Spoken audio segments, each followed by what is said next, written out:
So now I'm ready to start the niche assembly for the right side of the house. And you can see here I've got the frames cut out, and I just followed the templates that are on page T7 and T8. They have, each one has one of the frames drawn out. They're drawn to 3/4 inch equals 1 inch approximately. And all of the interior spacing, you can see it marked with a blue dot, and here anything I have this score tape on is 3/8 of an inch. Anything on the interior is 3/8. Then the bottom of the frame is the skinny 1/2 inch side, and the top of the frame will be the taller 1 1/2 inch side. So I've cut those both out of medium weight chipboard, and I was just about getting ready to put my pattern paper on, and I almost forgot to add my joining strips first. So I've got them added onto this one to the left, and these are cut, I've cut them 5/8 of an inch and scored them at 1/4 inch.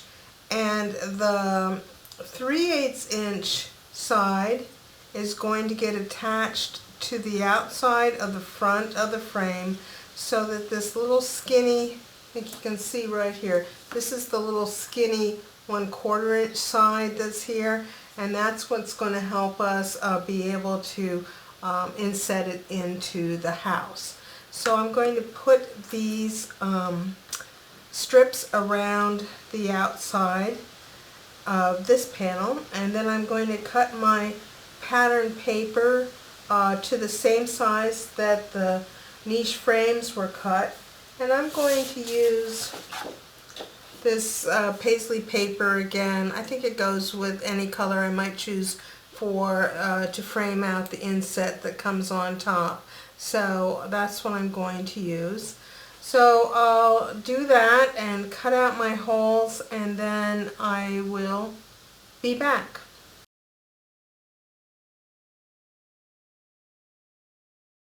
So I finished adding my pattern paper to my two niche frames, and as you can see I've also trimmed out any of the openings that are larger than 1 by 1, because as you recall, the 1 by 1s will have the little drawer fronts in front of them, so there's no need to trim those out. So the next thing that I want to do is to add all of the little boxes to the back. And I've already made mine. These are all 1 3/8 inch deep, and then by the measurements on their template.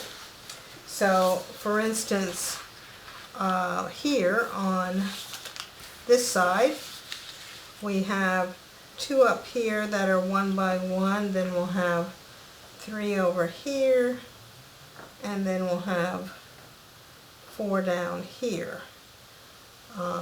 Everything 1 3/8 inch deep. And I did these the same way that I did them on the tower and the left niche, left house. Just used in this case a 1 3/8 inch strip wide of black cardstock and put them together, just going all the way around the insides.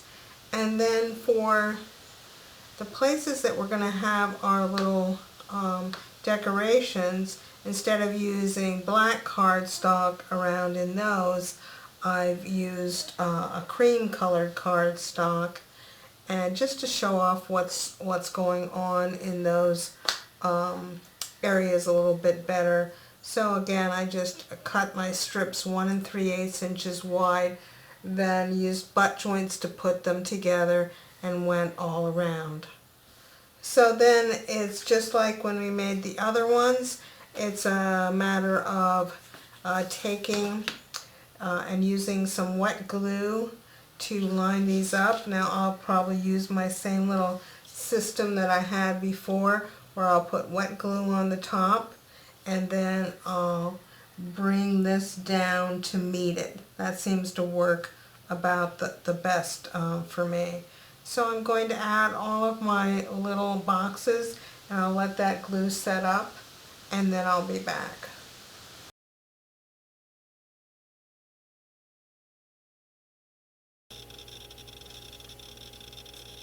So I finished adding all of my little boxes to the niches, and as you can see, I have one hanging element here. I have the other side completed as well, but I'm just going to show you this step on one side. So then what I've done is, this is the niche frame front, and now I'm going to get one of my niche frame backs, and they're cut 3 7/8 by 9 13/16.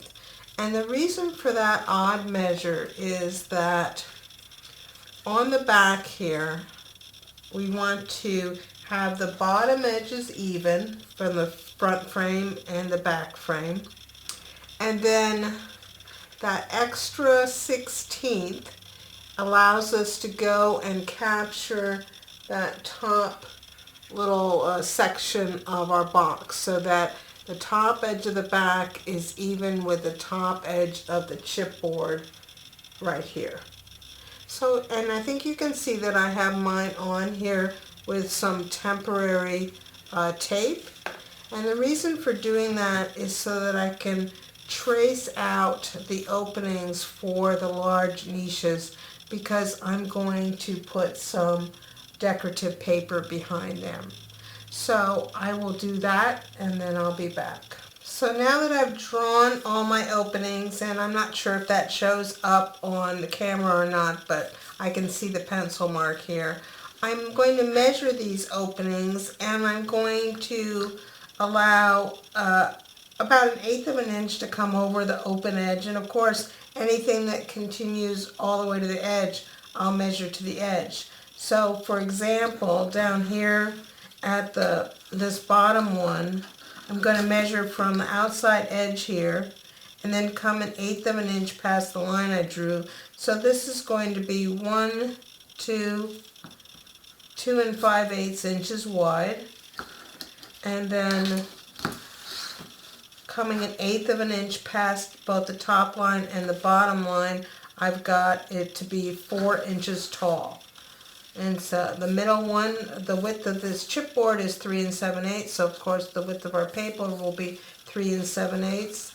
And then again, coming above and below 1/8 of an inch, I'll cut that 2 3/4 inches tall. And then up here on the top, I'm going to cut this 1 1/4 inches wide by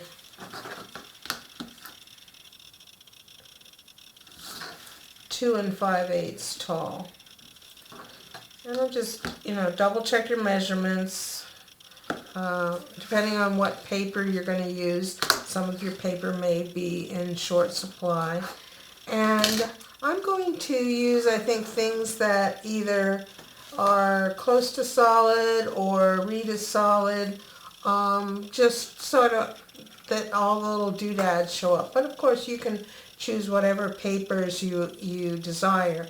And when I put these on, I'm going to make sure I've got good score tape coverage. I'll use score tape because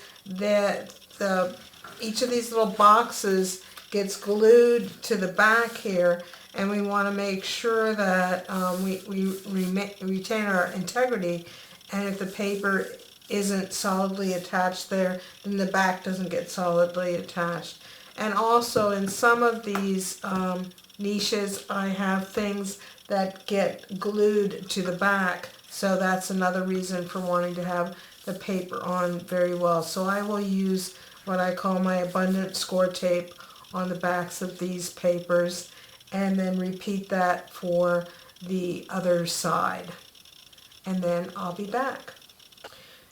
So as you can see, I've got my paper added to my back here. And remember that when you go to place your paper on, don't use the pencil lines as guidelines for placement of the paper. Your paper is going to go past those lines by 1/8 of an inch. Also, I just knocked back the contrast here on this piece, just with some little bit of peeled paint, Distress ink. I got a little overzealous, but I think it'll be fine. So now we're ready to attach this piece to the back. And as we were saying before, when we put this on, the top edge aligns with the top edge of these boxes, and the bottom edge is really in line with the front edge of that frame. So what I'm going to do before I put this down is I'm going to prep this back because not only am I going to have the glue on here, I'm going to put some joining strips just on the edges of the, on at least these 3 edges here.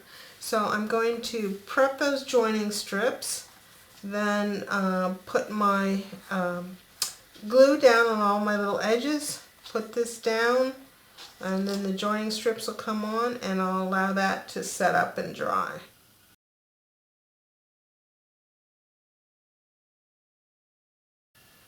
So my glue is all set up, and now I'm ready to place my little decorations. And again, what I'm planning to do is first do anything that will get glued to the back. And I think on this case right now it's only this little plaque that's down here in the bottom. I'll let that thoroughly dry, and then I'll stand it up and glue anything that gets attached to the bottom. And again, I'm using this Beacon Quick Grip,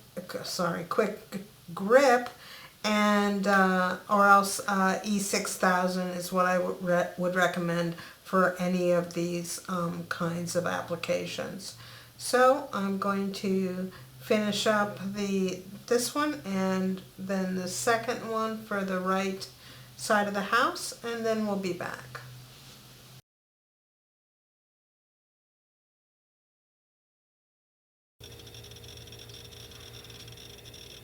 So before we add our niche assemblies inside of the right sections of the house, we need to add a little knob so that we can open up the front section.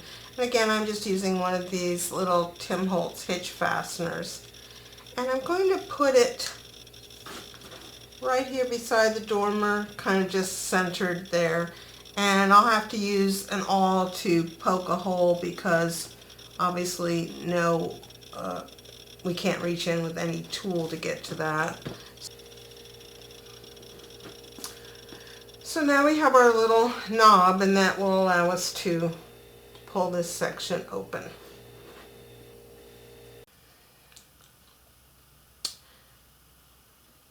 Now we're ready to add our niche frames, and they will sit down inside.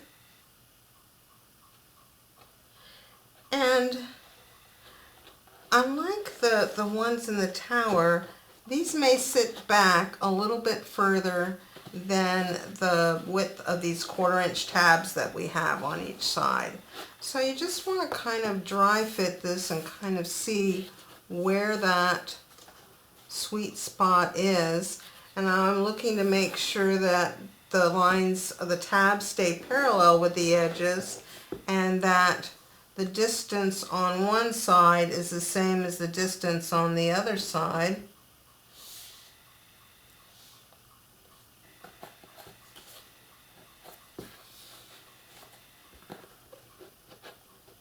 And yours may not, yours may line up exactly with the edge. The tabs may line up with the chipboard. You, of course, don't want to let those tabs come in front of the chipboard. And once you kind of see where that is, and make sure you pull it tight against the bottom here. And I'm just peeking inside to make sure I'm behind the chipboard on the bottom.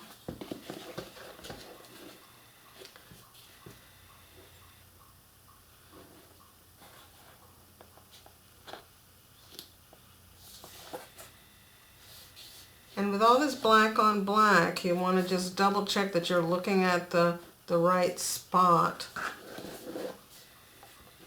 I would say I'm about 1/16 of an inch back. My tabs are about 1/16 of an inch back from the edge of the chipboard on the long sides, and this is staying nice and parallel up there. So now I know where this is going to go. I just want to double check that all of your little doodads are in there pretty well. So if you want to add some glue as added insurance, you could put a line up along this top edge here and along this bottom edge here. And so I think what I'll do is I'll do that. I'm also going to go ahead and release this score tape backing on the bottom one just because it's hard to reach in there behind this tab. I probably didn't need to put this tab on so early in the game, but I did, so that's how it is. And I can see that I need to burnish my side joins here with this back a little bit, so just kind of check the integrity of your whole assembly here before you get it in there and you're not able to do anything with it.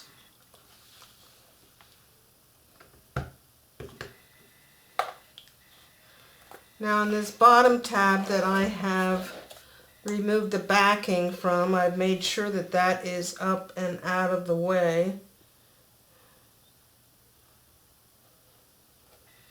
So it doesn't glue to anything prematurely.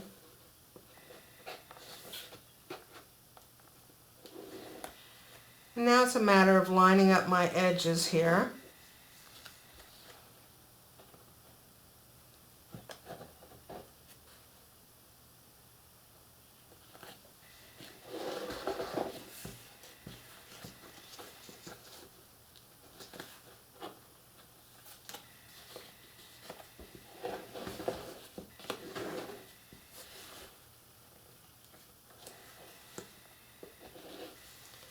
And once I've checked all my edges and everything is in a place that I like, I'm going to adhere this score tape backing down here on the bottom.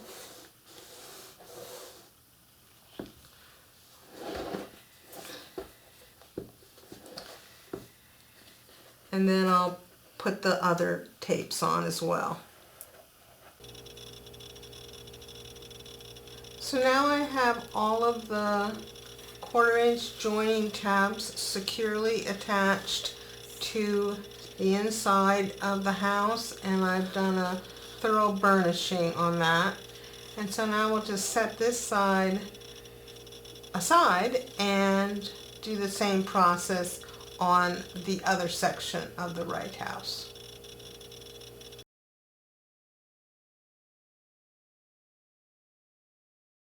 So before we insert our insets into the right side of the house, we want to add an additional magnet up here at the top. And I'm just going to measure in 3/8 of an inch from both the top and the side.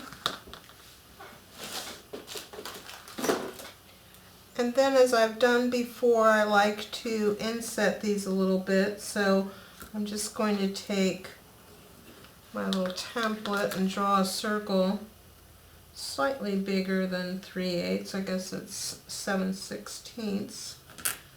Take out a layer of chipboard. And although these magnets have an adhesive backing, I'm again going to put a little drop of my diamond glaze there just to add some insurance to that adhesive, and we'll let that go ahead and set up on this one side. And now that our magnet is set up inside and dried there, we can go ahead and put the inset into this side of the house. And remember that on this portion, this inset sits on top of the chipboard. It does not get put inside like we did for the tower, so it is sitting up on the ridge of that chipboard.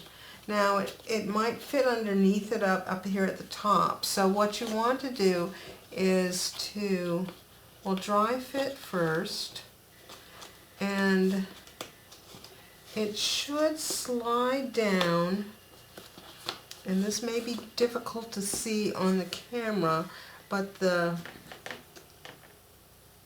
bottom of this inset I just put in is lined up with the top of this base piece that's right here. There's a little channel there that it can fit into.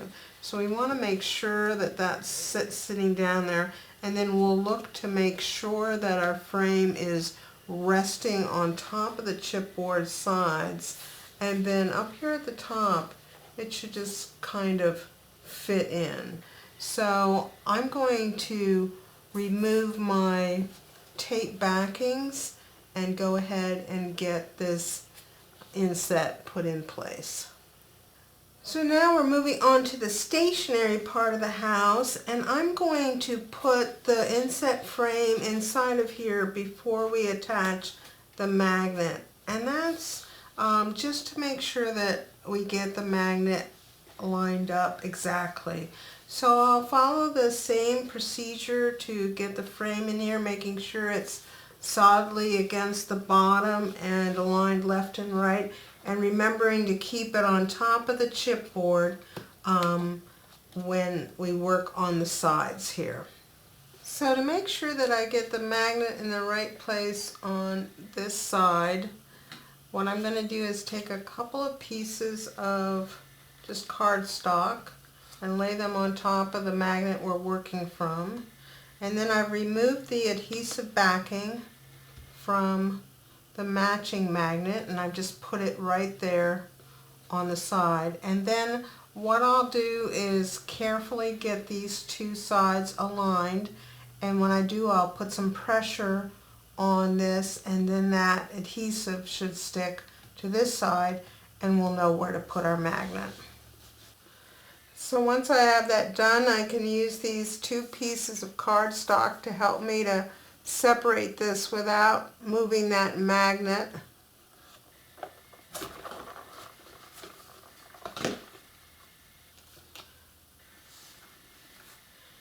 And now it has found its proper home here. Now, if you want to inset it, you can remove it and, well, draw a line right around where it is and remove it. And then I think it's sturdy enough. We're not pushing too hard with our craft knife, so that it can get out a layer of chipboard here. And then we can again use a drop of diamond glaze or glossy accents to help that magnet stay in place. Now for the pattern paper that we're going to use for this frame, I've cut two strips that are 3/8 of an inch. And I've just got some temporary adhesive on here right now, kind of holding them back about 1/8 of an inch from the edge of the inset.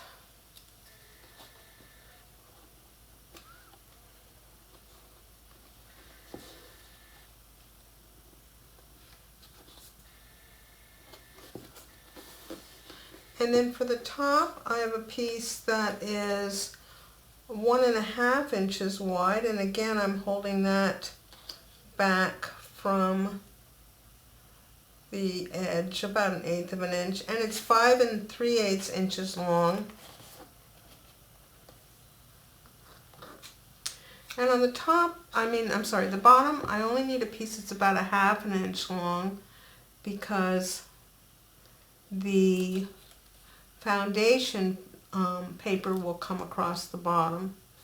So I'm again holding that back about 1/8 of an inch, and I have temporary adhesive on that. And then for these bottom two, I'm just going to cut simple miters across the corners. But up here at the top, I think I'm just going to put the miter in to come about 3/8 up, so that I'm not trying to make a long skinny miter that comes all the way up here. So just one that kind of comes at an angle there. Here's a better look at it. So that I'll cut that angle about like that. So I'll cut my miters, and then I want to do some black inking around both the inside and outside edges, and I'll attach that with score tape and repeat it for the other side.